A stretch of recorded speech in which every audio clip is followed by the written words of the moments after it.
But first, wine glasses. It's not just the grape or vineyard which affect the flavour of a great wine. The glass makes a difference too. This factory makes 250,000 of them every day. But before mass production, you have to start with a prototype. Now, you may not pay much attention to the shape, but each glass is scientifically designed to enhance the flavour of the wine it's intended for. For example, there's a bitter agent in red wine called tannin. This only mellows when it comes into contact with air. So to lose some of the harshness, the glass has to have a wide bowl which can let the wine breathe. You should only pour 1/3 of a glass, and then you'll be able to swirl it around to speed things up. It's the other way round for whites. They have subtle aromas which are important to the flavour. These aromas drift away when they make contact with the air. So you need a small, narrow glass to keep the aromas where they belong. A 3D image is modelled on a computer, and then a prototype is made by hand. The blower's got to keep the pipe moving, or the white-hot semi-fluid substance would drop to the floor.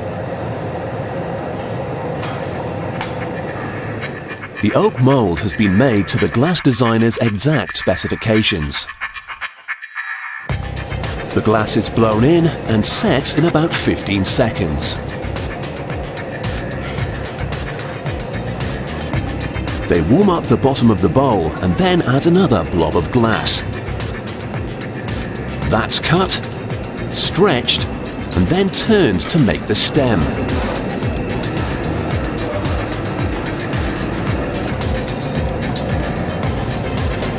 They add a final blob and then press it into a mould to make the base.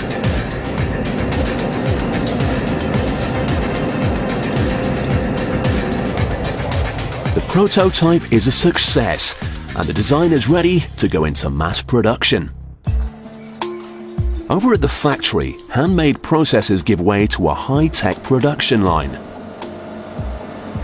The main ingredient of this glass is quartz sand, which accounts for about 70% of the mix. They drop in some soda to lower the glass's melting point, lime helps to stabilize the compound, and aluminium and titanium make the glass tougher. The mix is lifted up to the melting furnace, where it's joined by pieces of glass that the factory recycle from waste in seconds.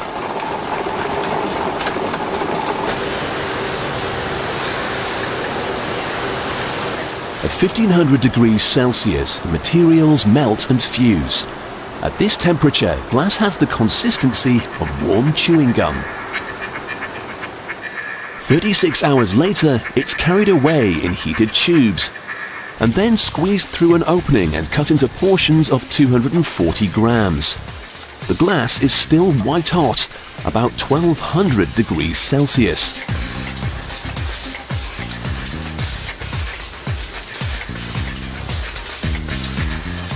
The portions are squashed flat, and then a stream of air from above the center forces them into roughly the right shape for a wine glass bowl.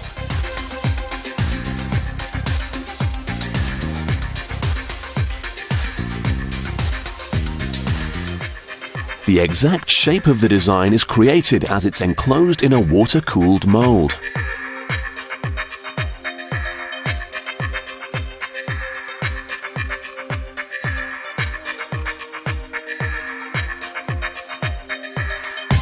After 5 seconds, the mold opens. The glass has cooled down to 400 degrees, but it's still extremely fragile. Each glass has a temporary lid on top of its bowl which is used to carry it around the factory without getting damaged. The bowl is turned upside down and the bottom is heated with a torch. Then they get their stems and bases.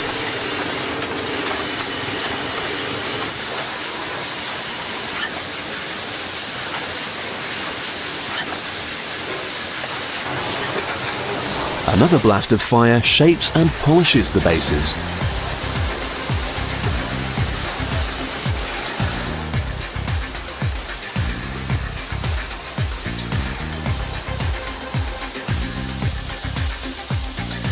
After their baptism of fire, the glasses are given an hour to cool off.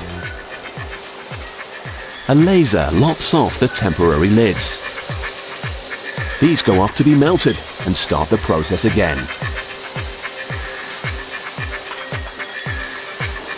The sharp edges are smoothed with sandpaper, but are still too rough to be drunk from.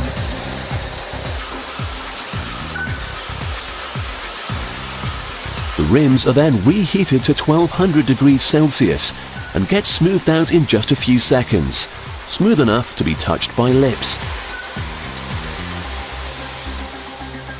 After a last check for air bubbles and cracks, the wine glasses are ready to be safely packed and shipped.